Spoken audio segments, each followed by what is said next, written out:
Hey, in this tutorial we're looking at section 7.4, which is about families of curves and applications.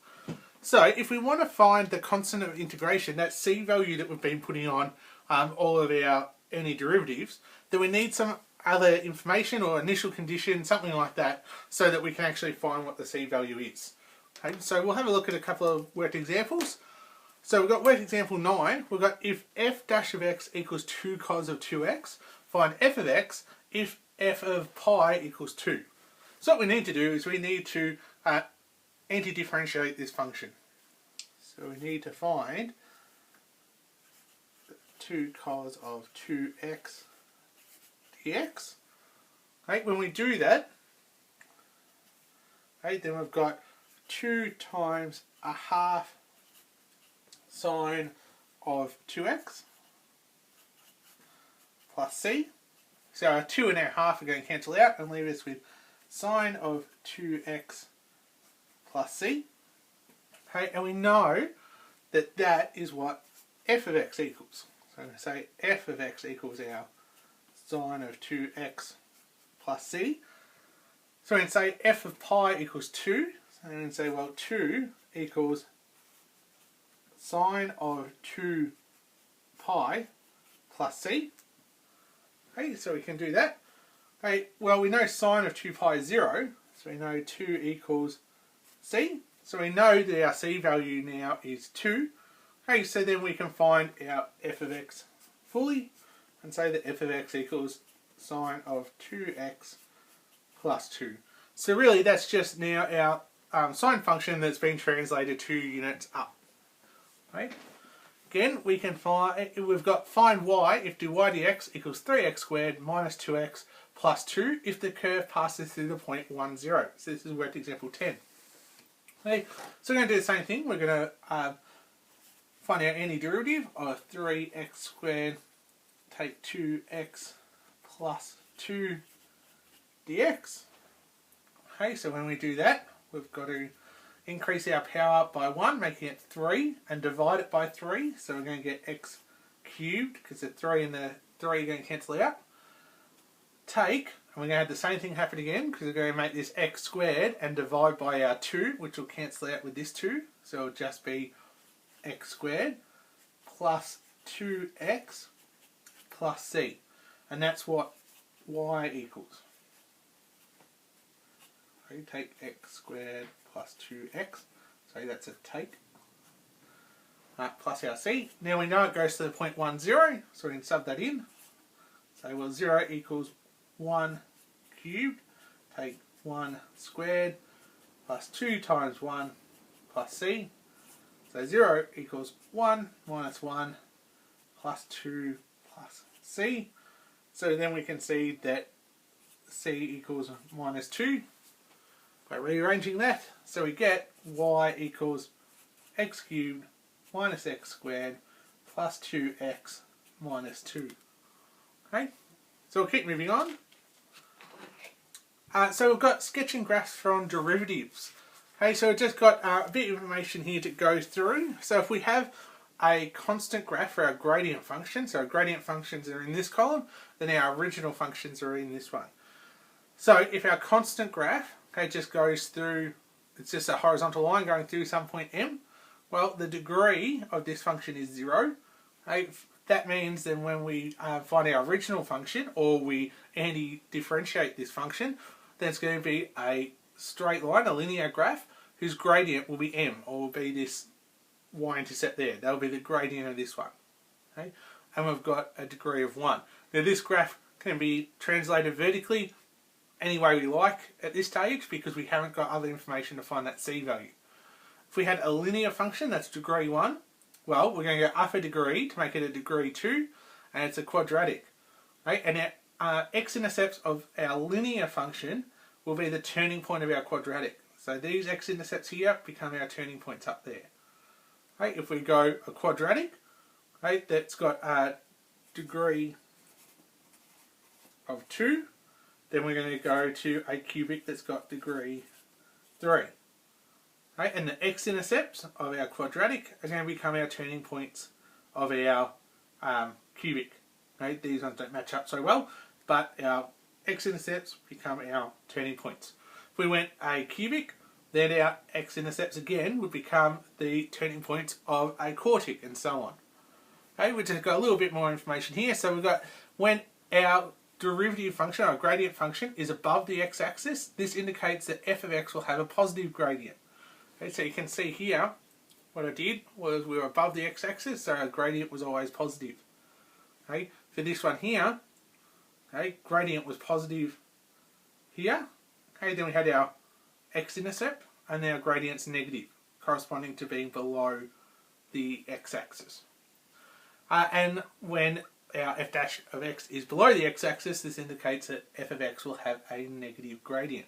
So basically, instead of starting with the original function, finding the derivative and sketching that, we're starting with our derivative function and going back to our original. Okay, so this time we'll have a look at worked example 12. So we've got f dash of x is shown below. Draw a possible graph of f of x. So we're just saying turning point, x-intercepts, okay, become turning points. Okay, so I'll change colours for this. So we're going to have some turning point, we can say here. Okay, we'll have another turning point somewhere here. We'll have another turning point somewhere there. Okay, and we also know that when we're below here, we've got a negative gradient. Okay, so we've got to have a negative gradient. So we'll do something like this. Okay, then we're going to have a positive gradient for this part. Okay, so I'm going to come up. Okay, so my idea here of where my turning point was going to be was wrong, because I can't have them in a straight line like this. Okay, and then we're going to go gradient of negative. So it's going to be negative gradient all the way down to here. Okay, and then we're going to be a positive gradient again. Okay, now remember, this graph also has gone up a degree, which you can see. So we start off with a cubic, we've now got a quartic, and this graph could have been vertically moved up and down as far as you like. Okay, I just randomly chose there. You could have put anywhere else you like, okay, because it was just a possible graph. So we'll keep moving on. Okay, so we now need to talk about some linear motion. Okay, so we're talking about our displacement, velocity, acceleration relationship. So if we started our displacement, okay, and we differentiate it, we're going to get our velocity. And if we differentiate our velocity, we're going to get our acceleration.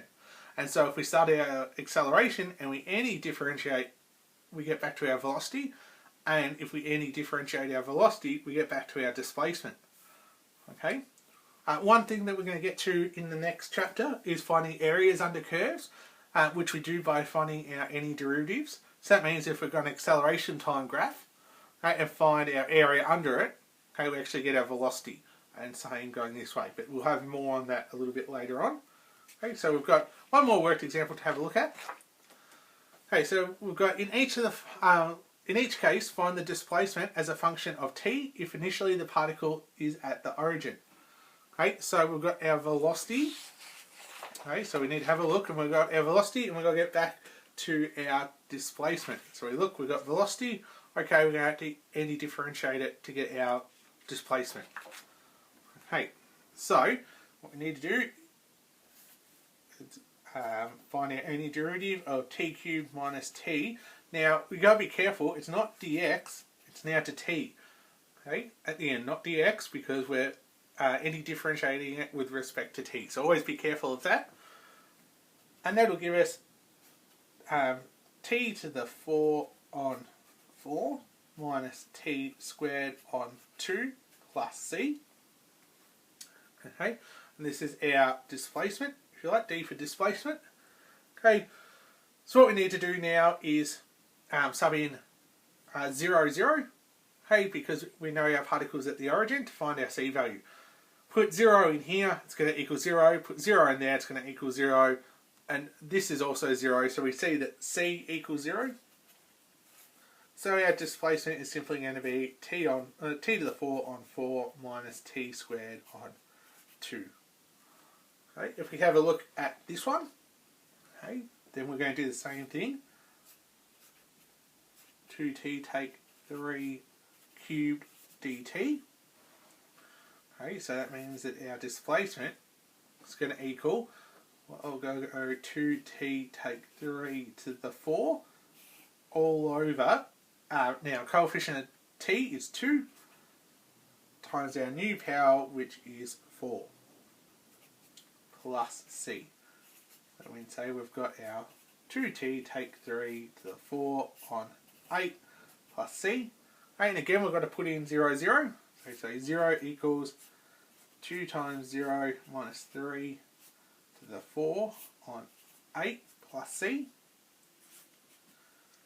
We've got negative 3 to the 4 because 2 times 0 is 0. So negative 3 to the 4 is 81 on 8 plus c. So c is going to equal negative 81 on 8. That means our displacement then is going to be our 2t take 3 to the 4 on 8 minus 81 on 8.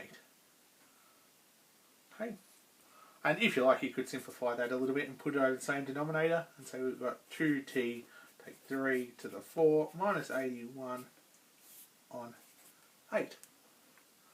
Okay, we'll have a look at this last one. So we've got v equals 1 on t take 1 squared. So first thing we want to do is make that v equals t take 1 to the negative 2. So then we can differentiate that, and so we've got t take 1 to the negative 2 dt. Okay, so when we solve that, our displacement is going to equal our t take 1 to the negative 1, because we've got to add a 1 to our power, and divide it by our new power, times the coefficient of t, which is just 1, plus our c. So we can get d equals minus 1 over t minus 1 plus c. Okay, we need to put in 0, 0. So we can say 0 equals minus 1 over 0 take 1 plus c. So 0 equals 1 plus c. So c is going to equal 1. Okay, so that means then that our final answer for this one, so minus 1, is going to be that our displacement equals our minus 1 on t take 1 minus 1. Okay, so that's all we have for this section. So look, hopefully it's not too bad. It's something that we've seen before, so hopefully it won't give us too much dramas